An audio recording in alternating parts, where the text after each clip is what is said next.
That is the फंडा of life. Success उन्हीं को मिलता है जो इस स्ट्रगल वाले मोमेंट से आगे निकलने की सोचता है। जब भी आपको लगे कि आपके सिर पे बहुत मुसीबत है, जब भी आपको लगे कि आप हर तरह से गिर चुके हैं, जब भी आपको लगे कि आपके पास कोई ऑप्शन नहीं है, तब एक चीज आप अपने दिमाग में लाइएगा कि यही मोमेंट है जहां से आपकी तकदीर बदलने वाली है। क्योंकि डायमंड जो होता है वो जितना ज्यादा घिसता है उतनी ज्यादा उसकी वैल्यू होती है। सोना जो होता है वो जितना ज्यादा तपता है उतनी उसकी वैल्यू होती है। अगर आप जिंदगी में तप रहे हैं, अगर आप जिंदगी में घिस रहे हैं, अगर आपको लग रहा है कि आप हर तरह से मुसीबतों में गिरे हुए हैं, तभी आपकी जो वैल्यू है वो बढ़ने वाली है।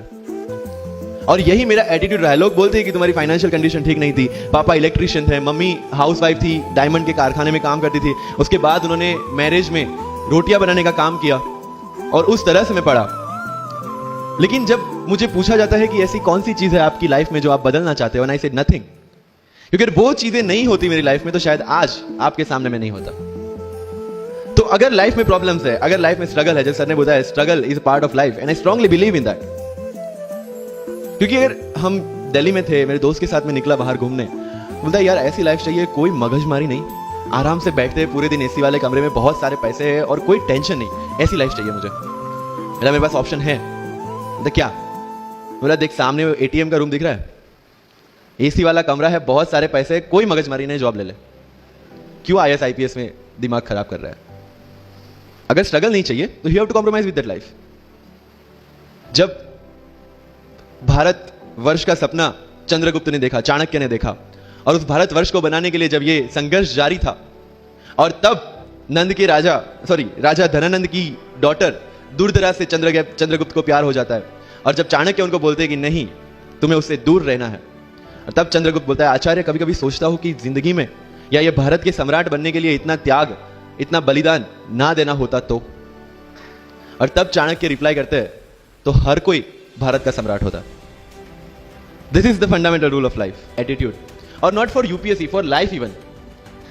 Because when I am speaking in front of you in Hindi and English, to be very clear, I belong to rural background of Gujarat, और मेरा स्टडी जो हुआ है वो पूरा गुजराती मीडियम में हुआ है, गवर्नमेंट स्कूल में।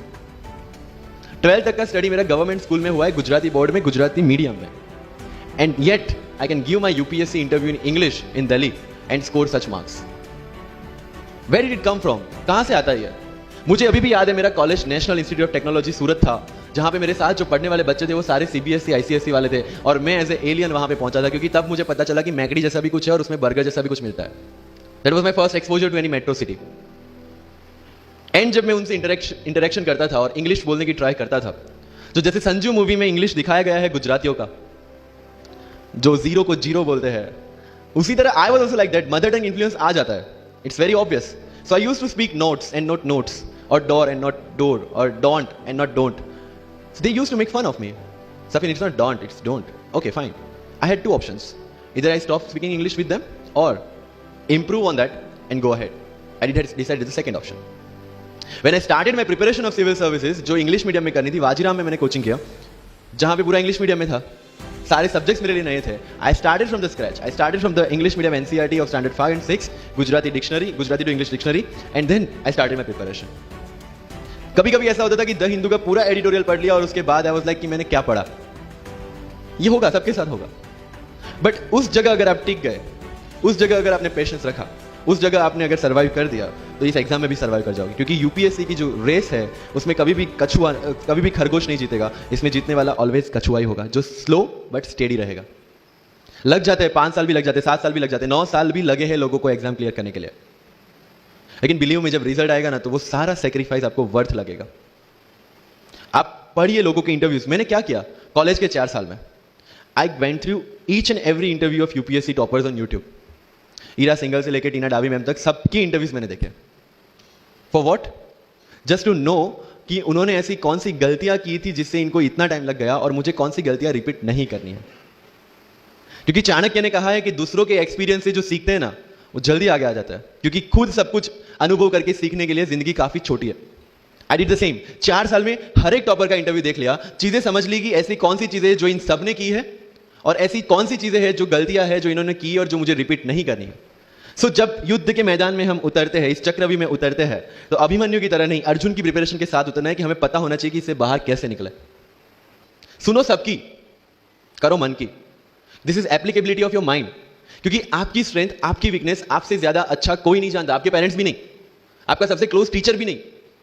आपको 3 बार चीजें पढ़ के समझ में आती है, किसी को 5 बार पढ़ के समझ में आती है, किसी को 1 बार समझ में आ जाती है। But I want follow the same path जो आगे लोगों ने फॉलो किया, वो मेरे लिए बना ही नहीं। I have create my own path. Getting my point? Yes no? That's all. Sir कितने घंटे पढ़े? 1 टेस्ट। रात को जब सोने जाते हो अपने आप से पूछो कि आज के दिन में कितना टाइम वेस्ट किया। वो वेस्ट होता टाइम जब कम होता दिखे, समझ लेना कि you are on the right track. Never ever go with the quantity parameters. 2 chapter खत्म करने हैं, 5 चैप्टर खत्म करने हैं, 15 घंटे पढ़ना है। No, it's very mechanical.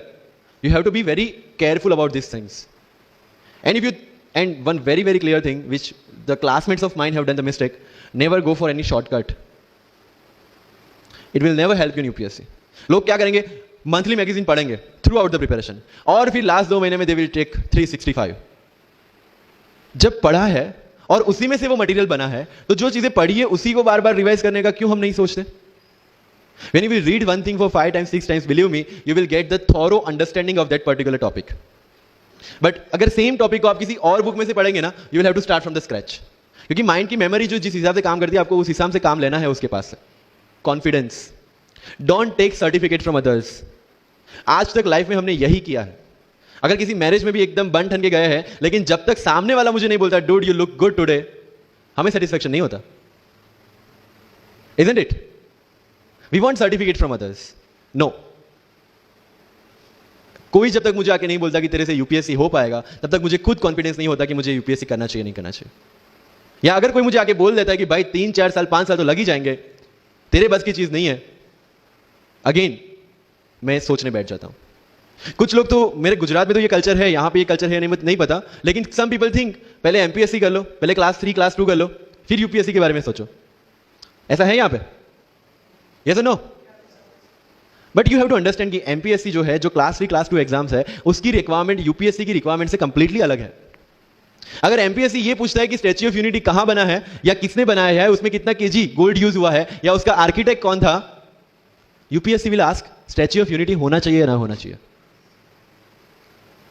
This people will ask you Panipat का फर्स्ट बैटल कहां पे हुआ था, सेकंड कहां पे हुआ था, थर्ड कहां पे हुआ था, कौन जीता था, कौन हारा था, कहां से आए थे। यूपीएससी विल आस्क यू सारे बैटल्स पानीपत में ही क्यों हुए थे। करो, हर एक प्रॉब्लम के लिए we have the solutions and we have the examples, जिन्होंने अलग अलग तरीके से प्रिपरेशन की है। All India rank 2 Anu Kumari madam 1.5 साल 2 साल के लिए अपने 2.5 साल के बच्चे को अपने से दूर रख के प्रिपरेशन किए at the age of 31 and she could become the IAS। या you can take the example of Ummul Kher, कि जिसको 8वीं क्लास में घर से निकाल दिया, ये बोल के कि हमारे घर में बच्चियां 8वीं से ज्यादा नहीं पढ़ती, और उसी झोपड़पट्टी में रह के उसने पढ़ाई की, बच्चों को ट्यूशन दिया, 3 दिन 4 साल पुरानी रोटियां खाई, और उसके बाद भी जवाहरलाल नेहरू यूनिवर्सिटी में से पीएचडी करके फर्स्ट अटेम्प्ट में यूपीएससी में ऑल इंडिया रैंक 400 समथिंग लेके आज शी इज डूइंग IRTS की training. And with the genetical disorder की उसके जो बोन डेंसिटी वो काफी कम है, तो आज तक 16 से 17 तो उनके ऑपरेशन हो चुके हैं। Do we have any kind of limitations like this? कोई जेनेटिक डिसऑर्डर, या घर से निकाल दिया गया हो, या खुद मजदूरी करके पढ़ना है? No. Then what are the problems? All problems are here. अगर मैंने ये सोचा होता कि अब एक्सीडेंट हो गया, मेरे से नहीं लिखा जाता, नहीं लिख पाता मैं। मुझे किसी ने पूछ लिया कि सफीन हसन के अचीवमेंट्स इतने हैं, इतना सब कुछ अब मतलब पा लिया है, what is a failure in life? And I said there is no failure in my life, there are certain experiences in my life. If you want to make it success और failure, it's in your mind. अगर किसी चीज आपके साथ कुछ हुआ, उसमें से सीख के आगे बढ़ने का एटीट्यूड आपके पास होगा, UPSC is all yours. So वही चीज जो कहावत है, deserve before you desire. If you want to be in civil service, you have to deserve for that. If you want कि आपके घर में फॉर्च्यूनर हो, तो पहले फॉर्च्यूनर रखने की जगह होनी चाहिए। In simple. तो लाइफ में जो मैं कंप्लेनिंग एटीट्यूड की बात कर रहा था, वो कंप्लेनिंग एटीट्यूड आपको कहीं पे भी नहीं ले जाएगा। You have to put all your complaints aside, start preparation. क्योंकि आज तक दुनिया ये मानती थी कि एक भी शब्द बिना बोले हम अपनी बात एक्सप्रेस नहीं कर सकते। तब हमारे साथ थे चार्ली चैपलिन, जिन्होंने एक भी शब्द बिना बोले सारी दुनिया को एंटरटेन किया। आज भी दुनिया जब ये मानती है कि सिर्फ औरतें अच्छा खाना बना सकती है, हमारे सामने संजीव कपूर, जिन्होंने पूरी दुनिया को भारत का स्वाद चखाया। आज भी अगर दुनिया ये मानती है कि अकेले इंसान से कुछ नहीं हो सकता, हमारे सामने महात्मा गांधी, जो अकेले चले थे और पूरा देश उनके पीछे चला था। आज भी दुनिया अगर ये मानती है कि धनवान बनने के लिए धनवान घर में पैदा होना जरूरी है, हमारे सामने धीरूभाई अंबानी, जिन्होंने पूरी दुनिया को एक सपना दिखाया, कर लो दुनिया मुट्ठी में, और आज रिलायंस इंडस्ट्री वर्ल्ड की और इंडिया इंडिया की सबसे बड़ी इंडस्ट्री है। आज भी दुनिया अगर ये मानती है कि हम कम एज, ज्यादा एज में कुछ नहीं कर सकते, हमारे सामने अमिताभ बच्चन जो आज भी एक साल में 3 ब्लॉकबस्टर मूवीज देते हैं। अगर आप ये मानते हैं कि सिविल सर्विस में आने के लिए आपका बैकग्राउंड होना जरूरी है, आपके सामने Shahrukh Khan without any background आज भी बॉलीवुड का बादशाह है। अगर आज तक दुनिया ये मानती थी कि हम सिर्फ धरती पे रहने के लिए बने हैं, हमारे सामने नील आर्मस्ट्रॉन्ग जो चंद्र पे जाके आए, आज तक हम ये जानते हैं कि हम क्या है, हम क्या बन सकते हैं, ये जानने का टाइम शुरू होता है अब। Thank you so much.